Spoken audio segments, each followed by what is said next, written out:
Seja muito bem-vindo ao segundo vídeo aqui do canal do projeto Let's Organize. Hoje a gente vai voltar no tempo e eu vou contar para você como surgiu esse projeto e por que eu vou falar com você sobre educação financeira. Vem comigo para saber dessa história. Roda a vinheta.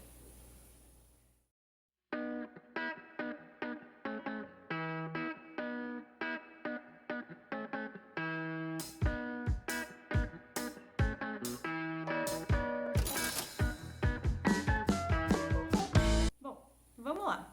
Antes de mais nada, eu preciso me apresentar para você. Eu sou a Lorelai, eu tenho 33 anos e hoje eu moro na cidade de Indaial, aqui em Santa Catarina. Mas eu não nasci aqui. Eu sou natural da cidade de Caçapava, no estado de São Paulo, e no ano de 2018, eu e meu marido, a gente trabalhava na mesma empresa. E sabe, quando por mais que você esteja no emprego, você tenha a sua casa, era alugada, mas mesmo assim é a nossa casa, você ainda não está contente? Você não está feliz do jeito que está? Pois é, nesse momento a gente resolveu que a gente queria mudar. Mas mudar o quê? Mudar como? Mudar para onde? O meu marido ele queria ir embora para o Canadá. Eu não queria sair do Brasil, eu sou bem apegada à minha família. E então a gente começou a ter dúvidas sobre o que fazer, para onde ir. E a primeira coisa que a gente fez foi olhar nossas finanças e saber quanto a gente tinha guardado e o que a gente poderia fazer com aquela reserva de segurança. Então, a gente tinha pensado nisso, era uma segunda-feira. Na quinta-feira, a Flávia, a minha madrinha de casamento, ela veio passar o feriado na minha casa, ela e o marido dela, e eles me contaram bastante sobre uma viagem que eles fizeram para o Vale Europeu.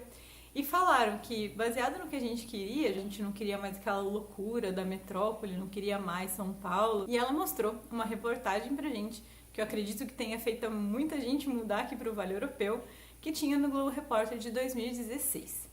E a gente assistiu aquela reportagem, mas sabe quando você olha e é tudo muito mil maravilhas? Aí você fala, ah tá, mas deve ter alguma coisa ruim, né? E ela me passou o telefone de um taxista chamado Giovanni. Ele me ajudou bastante, porque eu mandei uma mensagem pra ele e falei, oi, seu Giovanni, tudo bem? Aqui é a Lorelai, eu sou de São Paulo, tô querendo mudar aí pro Vale Europeu e eu queria saber se o que falam nas reportagens realmente é verdade, se não é verdade, se tem emprego, se não tem. A gente tá simplesmente arriscando tudo, a gente vai largar emprego, largar casa, largar família e a gente só vai. Ele falou, se vocês quiserem vir pra cá, trabalho não falta. Então a gente tomou coragem. Isso foi entre quinta-feira e domingo. E daí na segunda-feira a gente escreveu as nossas cartas de demissão. A gente entregou a carta para a imobiliária falando que a gente estava devolvendo o imóvel. E depois que a gente tomou essa atitude, aí sim a gente foi contar para a família. Porque senão era capaz de a gente voltar atrás. Então, logo depois que a gente avisou a família que a gente vinha embora, a gente ainda não tinha nada. A gente não tinha emprego, a gente não tinha um apartamento, a gente não tinha nada, a gente tinha que correr atrás de tudo. Então a gente começou a pesquisar no Google apartamentos que fossem aqui na região. Na cidade de Pomerode, Timbó, Indaial, Blumenau. A gente chegou a aplicar os nossos documentos para alguns apartamentos que não deram certo. E daí um dia, a gente chegou em casa, era umas 11h30 da noite, e daí, sabe quando tem aquela vontadezinha de ai, vamos dar mais uma olhadinha em apartamento? Foi naquele dia que a gente, deitado na cama, olhou e falou, esse apartamento não estava disponível. Acho que não. Bonito, né? É bonito. E aí, vamos tentar? Vamos! Onde é que é? Indaial. E foi pra cá que a gente veio. Bom, a gente mudou pra cá no dia 21 de maio de 2018 e em menos de um mês a gente já estava os dois empregados. Mas sabe quando você saiu de uma cidade grande com um propósito de reduzir o seu estresse, de ir para uma cidade pequena, viver realmente a vida de interior? Pois é, não foi isso que aconteceu. Eu entrei numa escola de inglês, o CNA, onde eles me acolheram de braços abertos, mas sabe quando mesmo assim parece que seu propósito de vida ainda não estava bom? Eu ainda estava tendo que me submeter a reuniões com o pessoal de São Paulo, então eu falei assim, isso não é pra mim. Bom, toda vez que eu enfrento um desafio, eu não largo logo de mão assim, né? Eu preciso achar uma solução antes de simplesmente meter o pé. Toda vez que eu preciso parar pra pensar, eu simplesmente dou mais atenção pra mim. E quando eu fui fazer massagem, eu contei toda essa história que eu contei pra vocês pra massagista. E daí eu contei isso pra ela e tudo mais, e ela chegou pra mim e falou assim, olha, eu tenho algumas perguntas pra você. Primeiro, Como que você teve coragem de simplesmente largar tudo e vir para um lugar onde você não tinha família, não tinha emprego, não conhecia ninguém? Segundo, como é que era esse negócio, essa sua reserva de dinheiro? Onde que você guardava? O que que você fazia? E terceiro, a gente está querendo expandir e não tem ninguém para cuidar do nosso fluxo de caixa nem nada. Você pode dar uma olhadinha para mim? E eu comecei a olhar aquilo no dia e falei pra ela, olha, olhar isso daqui só e te falar alguma coisa não adianta. Eu posso te fazer uma proposta, venho e ensino alguém a fazer isso daqui. Tudo bem? Tudo bem. E eu comecei a trabalhar no CNA e na estética para fazer uma organização ali, um fluxo de caixa, para saber se eles iam ter provisionamento para o próximo ano, ensinar eles toda essa parte administrativa que eu tinha experiência, mas eles não. Eles tinham experiência exatamente na profissão deles, na parte de estética.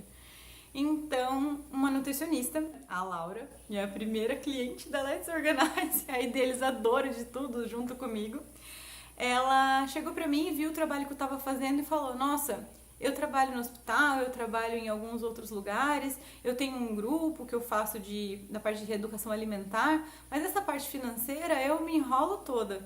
Tem alguém que você conhece que pode me ajudar? E eu, boba nem nada, falei, eu posso te ajudar. Mas eu achei que eu ia ajudar ela e depois eu ia voltar para minha vida normal. E eu lembro que bem nessa época eu estava participando de um congresso chamado CONAPRO. Era um congresso online e ele falava exatamente sobre qual o propósito de vida. E daí eu tinha assistido um seminário, tinha assistido outro e tinha visto que várias pessoas tinham começado a fazer coisas que elas amavam, que estavam felizes, trabalhando com as coisas que elas gostam. E eu falava, tá, gente, eu já entendi que vocês conseguiram, mas como que a gente faz isso? Como que a gente descobre o que a gente gosta? E daí, num dia fatídico, eu não lembro o nome do palestrante, ele chegou e falou assim, preste atenção nos sinais. Como que você faz alguma coisa que você ama? É quando você tem prazer em ajudar os outros, prazer em solucionar alguns problemas que a outra pessoa tem predisposição a pagar porque ela não quer fazer aquilo ou porque ela não sabe aquilo. E daí caiu a ficha. Falei, gente, eu já tô fazendo isso. E nisso eu tava no CNA, tava na estética, tava ajudando a Laura, que pra mim era um auxílio, ainda não era uma cliente. E eu falei, para tudo. Tá na hora de eu abrir a minha empresa. Então a Laura me indicou mais um cliente em Itajaí, que ainda é meu cliente, o Diego Lima, o coach. Depois dele, a namorada dele, a Pri, também veio. Depois teve mais uma nutricionista em Joinville, a Khadija. E esses foram os meus primeiros clientes, onde eu comecei a enxergar que o que eu sabia, que era uma coisa que eu sabia desde criancinha, já vou contar pra vocês por que eu sabia, as pessoas não tinham esse conhecimento. Então, assim, pra mim é uma coisa que era muito natural, que era a parte de administração financeira, né? Você olhar o seu dinheiro de uma forma tranquila, para muitas pessoas causava medo, causava pânico, causava até uma aversão, uma repulsa. Eu sabia que as pessoas não faziam isso. E por que para mim era natural? A minha mãe, ela é contadora e o meu avô era militar. Então eu sempre tive uma vida bem regrada, tinha horário, tinha metas, tinha algumas coisas. E a minha primeira mesada, que nem sei se era uma mesada, a minha mãe me deu e ela falou assim, bom, agora que você está recebendo uma mesada, você tem que saber para onde vai esse seu dinheiro. Então, a partir do momento que eu ganhei aquele valorzinho, eu tinha que saber se aquilo eu ia gastar pro final de semana no sorvete, se ia para algum presente no meu aniversário, se ia pro Natal. E que se eu gastasse aquele dinheiro antes da hora, eu não ia conseguir alcançar o que eu queria lá na frente. Então, como eu comecei esse tipo de gestão financeira muito pequenininha, para mim é assim, eu respiro, você respira. Eu planejo meu financeiro, você também. E quando eu entendi que a maioria das pessoas não teve essa educação financeira e que é uma coisa que a gente não aprende na escola e que muitas pessoas às vezes acabam se endividando por não saber como planejar, por não saber usar um cartão de crédito, acabam entrando em dívidas, acabam usando cheque especial. Falei, gente, isso não pode ser assim, eu não posso guardar esse conhecimento para mim. Eu abri o meu projeto. Então eu fui, parei, estruturei, abri a minha MEI e eu já atendi vários clientes, eu vi muita gente com resultado, eu já vi pessoas não tendo resultados porque eles tinham problemas emocionais, onde alguma crença, algum trauma, algum hábito eram tão desafiadores de ser enfrentados que eles se paralisavam. E eu fui aos poucos, com cada um desses clientes, com cada uma dessas pessoas, que a maioria delas se tornaram amigos, me especializando na parte de hábitos, me especializando em como o nosso cérebro funciona frente a uma crença. Eu não sou terapeuta, eu não sou psicóloga, eu não consigo tratar essas crenças, mas eu consigo ajudar no direcionamento do que é que está te travando frente a esse mundo financeiro. Consigo ajudar vocês na parte de otimização de tempo, como utilizar uma agenda, como utilizar melhor a tecnologia a nosso favor, afinal ela está aqui para isso. Então, aos pouquinhos, eu fui montando esse projeto. E eu tinha essa intenção de levar isso para mais gente quando ele estivesse muito mais estruturado. Mas eu tenho certeza que não só eu vou poder ensinar para você tudo que eu já sei, como com o feedback de vocês, com os resultados positivos, com os obstáculos, com tudo, eu vou aprender com vocês também e a gente vai poder juntos levar uma educação financeira muito melhor para todas as pessoas que realmente precisam disso, tá bom? Então esse era meu recado para hoje. Se você gostou de saber como foi a história do projeto, como isso chegou até aqui, eu fico muito feliz de você ter assistido até o final. Se inscreve aqui no canal e não se esqueça que a partir de semana que vem a gente inicia o nosso treinamento, que vocês vão poder ter acesso a tudo isso que eu falei mais detalhado, aula a aula, dúvida a dúvida, aqui, tete a tete comigo, tá bom? Um beijão!